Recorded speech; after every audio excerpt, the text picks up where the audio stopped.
우리 화가들도 우리 아이돌 있잖아요. 그것처럼 우리 엔터 사업 해가지고 키워나갈 수 있을까요? 뭐 지금 글로벌 시대에 K미술이 해외 진출 많이 하고 있지만 이 부분에 대한 고민은 많은 분들이 하고 있는 것 같습니다. 뭐 최근 뭐 뉴스 언론에 보면요, 아이돌 그룹 피프티가 K-팝 시장을 많이 시끄럽게 하기도 했다고 합니다. 뭐 이거야 뭐 기획사와 다른 기획사 간의 분쟁인지 아니면 소속 멤버와 기획사가의 분쟁인지는 잘 모르겠습니다. 근데 어찌되었거나 우리나라 K-팝이 세계적 관심을 끌고 있는 것은 분명한 것 같습니다. 그리고 세계 대중음악 시장을 장악하고 있는 우리 진출하고 있는 아이돌들은 어릴 때부터이거나 아니면 아주 오랜 연습생 기간을 거쳐서 데뷔한다고 합니다. 훈련과 연습과 뭐 다양한 뭐 트레이닝을 받겠죠. 그런데 지금 여기 고민이 많은 게 그거예요. 그런데 이런 상황과 비슷하게 우리나라 화가들도 가능할까요? 어릴 때부터 지원하고 훈련하면 세계적 명성을 얻을 수 있을까요? 그죠? 안녕하세요. 미술사의 새로운 패러다임을 구축해 나가고 있는 미술만평 255회차 박정수 전국의 만평이님과 해외동포 만평이님께 인사드립니다. 그리고요, 땅 만평산을 그날까지 미술 만평은 쭉 계속됩니다. 그러니까 시작하기 전에 좋아요와 구독, 알림 좀 기다립니다. 미술 만평 사치입니다.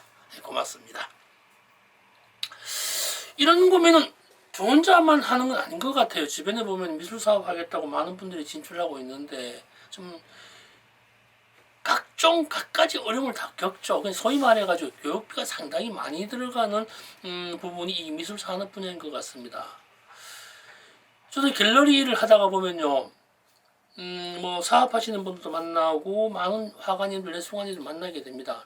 처음 미술시장에 입문한 분들, 첫 경연 하시는 분들에서부터 저명한, 정말 말 그대로 유명한 분들까지 다 만납니다.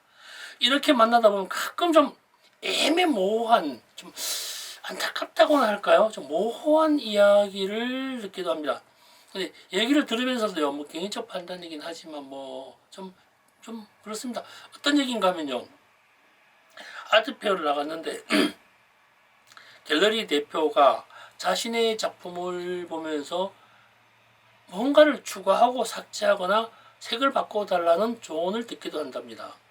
여기 모습 그려라, 여기 어떻게 그려라, 뭐 어떻게 색을 좀 바꾸라, 이렇게 하면은 아트페어에 먹힐 것 같다, 어느 시장에 먹힐 것 같다, 뭐 이런 식이랍니다. 지금 또 이런 일들이 일어나고 있는 거 보면은 좀 어색하기 그지 없습니다. 이거 좀 문제 있다고 저는 생각을 해봅니다. 그러한 작품에 대한 판단은 예술가의 몫인데 말입니다. 그렇게 고쳐서 제공하면은 이 이야기를 한 갤러리스트가 작품을 사줘야 되지 않나 싶습니다. 물론 지금 주문 제작이잖아요. 요즘 세계적으로 진출되고 있는 K-팝도 이 정도까지 간섭하지는 않는 것 같습니다. 저는 뭐 그쪽 세계는 잘 모르지만은요, 연습생이 되면 보컬과 댄스를 기본으로 시작을 훈련한다고 하더라고요. 뭐 발성이나 음정 나쁜 습관을 고치고, 뭐 댄스에서는 뭐 리듬감과 유연성, 박자감 뭐 이런 걸 가르친다고 하더라고요. 그럼 이거를 그대로 미술계로 전환시켜 보면은 뭐 물감 칠하기, 그림 그리는 소재 발굴하기, 뭐 선택 방법, 완성도에 대한 치밀함, 뭐 이런 것 아닌가 싶기도 해요. 근데요, 가수 자신이 부를 자신만의 노래 한 곡에 대한 티칭이 아닌 건 분명합니다.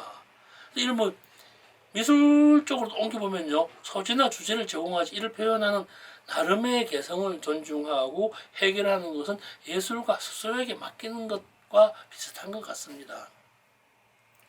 작품 한 점에 대한 조언이 아니라 뭐 저기 전체적인 예술가의 가치에 대한 부분이 아닌가 싶네요.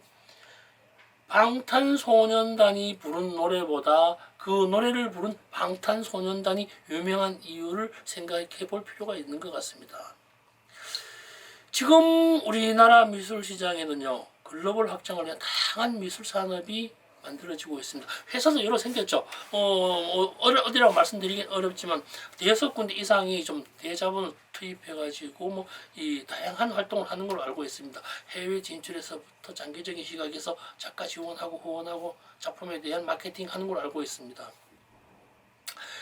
이러한 시점에서 가장 중요한 것은 지금 이것도 좀 어떤 경험치에서 오는 것입니다만 화가 매니지먼트와 화가 엔터테인먼트는 별개의 영역으로 접근해야 되지 않나라는 것을 말씀드리고 싶습니다. 저작권이나 작품 제작에 대한 환경 등은 작품과 관련된 매니지먼트고요.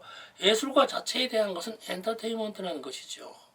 근데요, 여기서 정말 중요한 부분이 하나 있습니다.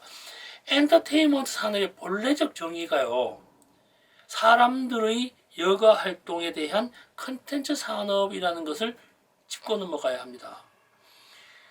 아이돌이나 화가나 언제 뜰지 모르지만은 그래도 그때까지 정신적으로 신체적으로 힘들고 대단히 좀 많은 시간을 겪어야만 합니다. 그러면서 중간중간에 가수는 뭐 텔레비전 출연하거나 어디가 돈을 벌어야 되고요. 화가는 작품을 또 팔아야죠. 그래야만 뜨거든요. 자기 자신에 대한 입지와 영역을 확보하기까지는 자기 관리와 성실성을 기본으로 해야 됩니다. 결국에 가지고는요, 아이돌 엔터나 화가 엔터테인먼트 아직 뭐 초보 단계이긴 합니다만 사람이 중요하다는 것만은 분명한 것 같습니다. 여기서 상상을 한번 해봅니다. 지금 상상만 해봅니다. 대학교 1학년 미술대학 학생을 선발했다고 가정해봅니다. 우선은요, 여기서 매니지먼트, 엔터테인먼트를 분리시킨 다음에요, 우선 매니지먼트 시작해야 되겠죠.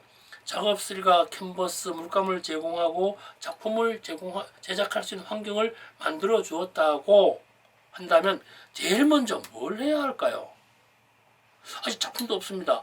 사람들이 이 작품이 유명한지 안 유명한지 전혀 알 수가 없습니다. 화가 어떤 생각을 하는지도 알 수 없습니다. 그러면은 작품 제작에 관여해야 될까요? 화가로서의 기본적인 소양과 활동에 대한 걸 먼저 제공해야 할까요? 화가로서의 성공에 대한 확신, 뭐 아이돌이야 성공한 사람들이 많으니까 너도 열심히 하면 저렇게 될 수 있어 라고 하겠지만 화가 입장에서는요, 피카소가 될 수 있는 가능성은 매원하고요, 이왕 김한국이 된다는 것도 어떻게 해요? 내가 지금 당장 할 수 있다는 그 성공에 대한 확신이라고 하는 것은 결국에 가가지고는요, 돈이라는 경제적 이익을 볼 수밖에 없는데 지금 현재는요, 그럴 수가 없으니까 경제적 이익이란 돈이라는 것 차치하고 마케팅할 수 있는 것은요, 예술가의 예술성, 작품성, 유명세, 이것을 만들어야 되죠. 돈이 아니라 할지라도요. 근데 이게요, 참 어렵습니다. 예술성, 작품성, 유명세가 만들어진다는 것은요, 결론부터 말씀드리자면 결국에 가져온 가격 경쟁력에서 확인할 수밖에 없는 실정입니다. 이 현재가 우리 자본주의 시장이잖아요. 그것 이외로 확인할 수 있는 방법은 별로 없습니다. 너 예술성 뛰어나. 근데 왜? 너 작품성 좋아. 근데 왜? 어떻게? 무엇을 기준으로? 이런 기준점이 없다는 거죠. 비교해서 할 수 있는 것은 결국은 돈이라는 부분인데 이게 참 어려운 부분입니다. 그러니까 예술적 가치를 무지하게 비싸게 팔아야 한다는 것만은 분명합니다. 작품을 파는 것은 아직까지 매연하죠. 팔릴 수 있는 게 뭐 알아야 팔죠. 그 작품 누구지 아무것도 모르는데. 사람들의 여가 활동에 침투하는 방법을 찾아야 합니다. 이게 엔터 사업의 가장 기본이니까요. 어떻게 하면은 사람들의 여가 활동에 침투할까요? 여기서 아이돌과 화가에 대한 엔터 차이점이 확실히 구분이 되어지기 시작합니다. 대중성이라는 부분이죠. 가수는 여러 사람의 작은 금액이 모여서 큰 금액이 되지만요, 예술 작품은요, 큰 금액이었을 때 존존한 예술성이 확보되고 대중성이 확보된다는 차이가 있습니다. 그러니까 접근부터가 달라야 된다는 거죠. 작품에 대한 매니지먼트를 화가 매니지먼트로 오해하지 않아야 된다는 거죠. 이게 출발점부터 차이점입니다. 작품에 대해 뭐 감나라 배나라 뭐 할 수 있습니다. 뭐 주문제작이니까 내가 사면 되죠. 주문제작이니까요. 근데 이걸 가지고는 엔터 사업이라고 하는 대중의 여가에 침투한다는 것 어렵다는 거죠. 예술가, 화가의 작품을 가지고 대중의 여가에 침투한다는 것은 감정과 감성에 대한 정서적 접근이지 작품의 모양이 아니라는 것이죠. 여기서 제가 생각하는 키워드, 그렇다고 제가 이게 정답이라는 건 아닙니다. 제가 고민하고 있는 예술과 엔터에 대한 부분을 솔직히 공개하는 겁니다. 그래서 글로벌 엔터 산업을 생각한다면 작품과 화가에 대한 접근 방식을 구분해서 가라. K미술이 세계화되기 위해서는 작품 매니지먼트는 몹시 부족하다. 경험 많이 했잖아요. 작품이 많이 나가면 뭐합니까? 좀 팔리면 뭐합니까? 그 누구 건가 아무도 모르는데 일시적인 것밖에 없죠. 근데 K미술이라고 하는 것이 현 주소입니다. 그게요. 화가를 키워야죠. 그러니까 세계화되기 위해서 매니지먼트보다 엔터 사업을 해야 된다는 거죠. 화가를 키우는 방법도 아이고 어떻게 키웁니까? 함께 공존해야 되는데 화가의 역량과 예술의 예술의 철학을 대중의 여가에 침투시켜야만 성공할 가능성이 크다.